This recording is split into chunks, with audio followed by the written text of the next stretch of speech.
दोस्त नहीं रखता। जिन मुसलमानों से खामखा लड़ाई की जाती है उनको इजाजत है कि वो भी लड़ें, क्योंकि उन पर जुल्म हो रहा है और अल्लाह उनकी मदद करेगा, वो यकीनन उनकी मदद पर कादिर है। ये वो लोग हैं कि अपने घरों से नाहक निकाल दिए गए, इन्होंने कुछ कसूर नहीं किया।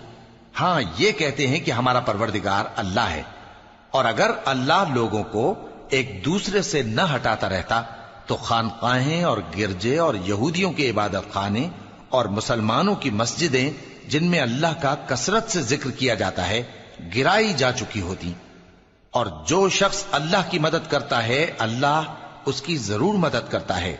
बेशक अल्लाह तवाना है, गालिब है। ये वो लोग हैं कि अगर हम इनको मुल्क में हुकूमत दे दें तो नमाज कायम करें और ज़कात अदा करें और नेक काम करने का हुक्म दें और बुरे कामों से मना करें, और सब कामों का अंजाम अल्लाह ही के इख्तियार में है।